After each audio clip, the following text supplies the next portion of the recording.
Good morning. நான் உங்கள் maths teacher பேசுகிறேன். All of you welcome to our maths ma'am channel. நல்லா இருக்கீங்களா தங்கம்? நல்லா படிக்கிறீங்களா கண்ணு? இன்றைக்கி நம்ம பார்க்க போகிறது 12th 5th சாப்டர் சாமி அனலிட்டிக்கல் ஜியோமெட்ரி. அதில் எக்ஸாம்பிள் 5.11 பார்க்க போகிறோம். பாருங்கள், find the equation of the tangent and normal. டேஞ்சன்ட்டும் நார்மலும் கண்டுபிடிக்கணும். டு த சர்க்கிள், இந்த சர்க்கிளுக்கு டேஞ்சன்ட்டும் நார்மலும் கண்டுபிடிக்கணும். என்ன, x² + y² = 25ங்கிற சர்க்கிளுக்கு எந்த இடத்துல அட்டு -3,4 -3,4 அப்படிங்கிற பாயிண்டில் நம்ம டேஞ்சன்ட்டும் நார்மலும் கண்டுபிடிக்கணும். ஆனால் ரொம்ப ரொம்ப ரொம்ப ஈஸி. ஜஸ்ட் நான் உனக்கு ஒரு குறிப்பு தான் சொல்கிறேன், குழு.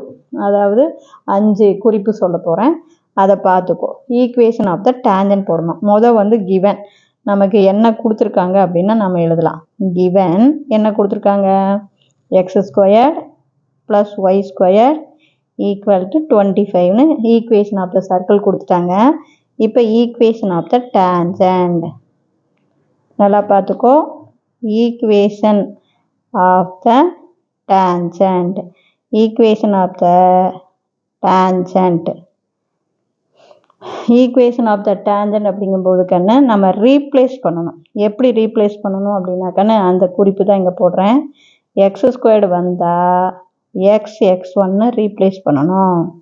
y² வந்தால் y(y1) ரீப்ளேஸ் பண்ணணும்.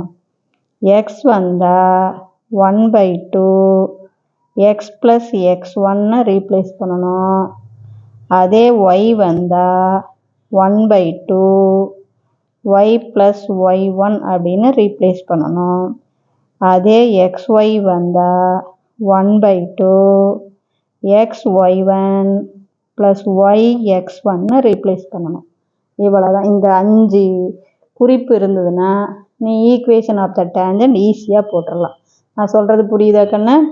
x² x(x1) ரீப்ளேஸ் பண்ணணும், y² y(y1) ரீப்ளேஸ் பண்ணணும், x 1/2 x + x1 ரீப்ளேஸ் பண்ணணும், y 1/2 y + y1 ரீப்ளேஸ் பண்ணணும், xy 1/2 xy1 + yx1 ரீப்ளேஸ் பண்ணணும். இப்போ நமக்கு ஈக்குவேஷன் ஆஃப் த டேஞ்சன்ட் நம்ம எதில் அட்டு x1 y1 தான் போட போகிறோம். அப்புறம் தான் இந்த பாயிண்ட்டு சேஞ்ச் பண்ண போகிறோம்.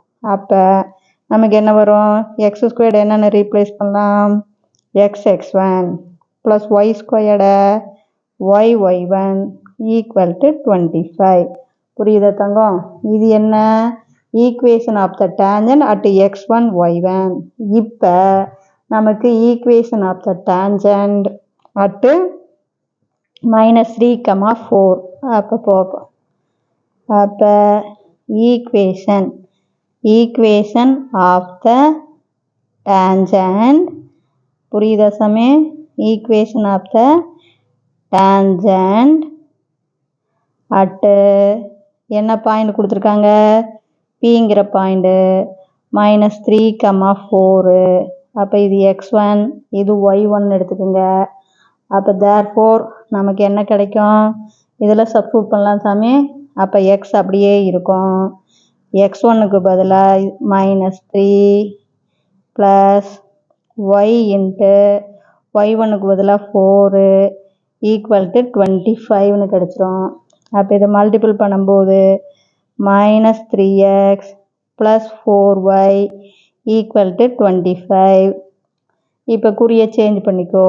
அப்போ தேர்ஃபோர் உனக்கு 3x - 4y, இது ப்ளஸ் ஆகும் இது மைனஸ் ஆகும், = -25. இதுதான் உனக்கு equation of the tangent at எதில் -3,4 ஈக்குவேஷன் ஆஃப் த டேஞ்சன்ட். இப்போ புரியுதா சாமி கண்ணு? ஒன்றுமே இல்லைடா, இந்த குறிப்பு பேர் x² x(x1) ரீப்ளேஸ் பண்ண, y² y(y1) ரீப்ளேஸ் பண்ண, 25 அப்படியே இருக்கும். இது என்ன, equation of the tangent at x1 y1. இப்போ x1 y1க்கு பதிலாக -3 4. அப்போ x1ங்கிற இடத்துல இதில் -3ன்னு போட்டுக்கோ, y1க்கு பதிலாக 4 போட்டிங்கன்னா இது equation of the tangent at -3,4. இப்போ புரியுதா தங்கம்? இப்போ அடுத்தது ஈக்குவேஷன் ஆஃப் த நார்மல் போட போகிறோம். கண்ணு ஈக்குவேஷன் ஆஃப் த நார்மல் வந்து ரொம்ப ரொம்ப ரொம்ப ரொம்ப ஈஸி, நீ மனப்பாடம் பண்ணவே கூடாது. இப்போ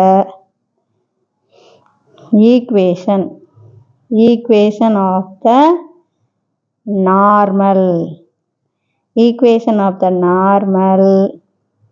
அட் அதே பாயிண்ட் அட் பிங்கிற பாயிண்ட் என்ன -3,4ல் நார்மல் வேணும். கண்ணு நார்மல் வேணும் அப்படின்னா ஒன்றும் பண்ணாத, இங்கே பார் கோஎஃபிஷியன்ட் மாறும், புரியுதா? எக்ஸோடைய கோஎஃபிஷியன்ட் ஒய்க்கு வரும், ஒய்யோடைய கோஎஃபிஷியன்ட் எக்ஸுக்கு போகும், நடுவாண்ட சிம்பிள் மாறும், கான்ஸ்டன்ட் மாறும். இதுதான் ஈக்குவேஷன் ஆஃப் த நார்மலுக்கு 3 ஸ்டெப்பு. கோஎஃபிஷியண்ட்டை இடத்த மாற்றணும், நடுவான் இருக்கிற சிம்பிளை மாற்றணும், கான்ஸ்டண்ட்டை மாற்றணும். அப்போ ஈக்குவேஷன் ஆஃப் த நார்மல் உனக்கு என்ன வரும்? இந்த 4 இங்கே போயிடும், இந்த 3 இங்கே வந்துடும். அப்போ உனக்கு சமி 4x, நடுவாண்ட குறி மைனஸ் வந்து ப்ளஸ் ஆயிரும், இந்த 3 போட்டோன்னா 3y = k. புரியுதா கண்ணு? ஒன்றுமே பாரு, நான் 3 ஸ்டெப்பு தான். இந்த 4 அதாவது எக்ஸோடைய கோஎஃபிஷியன்ட் ஒய்க்கு போகும், ஒய்யோடைய கோஎஃபிஷியன்ட் எக்ஸுக்கு போகும், நடுவாண்ட சிம்பிள் மைனஸ் இருந்தால் ப்ளஸ் ஆகும், ப்ளஸ் இருந்தால் மைனஸ் ஆகும். இந்த கான்ஸ்டன்ட் ஃபுல்லாக தூக்கிட்டு கேன்னு போட்டுக்கோ, அது ப்ளஸ்ஸாக இருந்தாலும் சரி மைனஸாக இருந்தாலும் சரி. இப்போ இந்த கேவை நம்ம கண்டுபிடிக்கணும். இந்த கே கண்டுபிடிக்கிறதுக்கு தான் இந்த பாயிண்ட். அப்போ 4 இன்ட்டு இந்த பாயிண்ட் என்ன, எக்ஸுக்கு பதிலாக -3 + 3 இன்ட்டு ஒய்க்கு பதிலாக 4 = k. பாரு, இது -12 + 12 = k. அப்போ k = 0. அப்போ கொண்டாந்து k 0ன்னு போட்டினா உனக்கு ஈக்குவேஷன் ஆஃப் த நார்மல் என்ன கிடைக்கும்? 4x + 3y = 0. இதுதான் ஈக்குவேஷன் ஆஃப் த நார்மல். எல்லா இடத்துலையும் இதுதான் சாமி. இந்த 5 பாயிண்ட் இருந்ததுன்னா நீ எவ்வளோ பெரிய கணக்காக இருந்தாலும் ஈக்குவேஷன் ஆஃப் த டேஞ்சன்ட் போட்டுக்கலாம், ஈக்குவேஷன் ஆஃப் த நார்மல் போட்டுக்கலாம். இது ரீப்ளேஸ் பண்ணுறது தான். டேஞ்சன்ட்னா x² xx1 போடணும், y² yy1 போடணும், x இருந்தால் 1/2 x + x1 போடணும், y இருந்தால் 1/2 y + y1 போடணும், xy இருந்தால் 1/2 xy1 + yx1 ரீப்ளேஸ் பண்ணணும். அப்புறம் கொடுத்துருக்கிற பாயிண்ட்டை x1 y1க்கு பதிலாக சப்ஸ்டியூட் பண்ணினா அது equation of the tangent. Equation of the normal வேணும்னா 3 பாயிண்ட் என்ன, கோஎஃபிஷியன்ட் இடம் மாறும். எக்ஸோடைய கோஎஃபிஷியன்ட் ஒய்க்கு போகும், ஒய்யோடைய கோஎஃபிஷியன்ட் எக்ஸுக்கு போகும், நடுவாண்ட சிம்பிள் மாறும், கான்ஸ்டன்ட் மாறும். அப்புறம் கொடுத்துருக்கிற பாயிண்ட் எக்ஸுக்கு பதிலாகவும் ஒய்க்கு பதிலாகவும் பிரதிட்டினா அந்த கான்ஸ்டன்ட் கேவை கண்டுபிடிச்சிடலாம். இவ்வளவுதான். இப்போ புரிஞ்சுதா சாமி? இதில் ஏதாச்சும் டவுட்டாக இருந்தால் கேளுங்க. Wish you all the best. Thank you.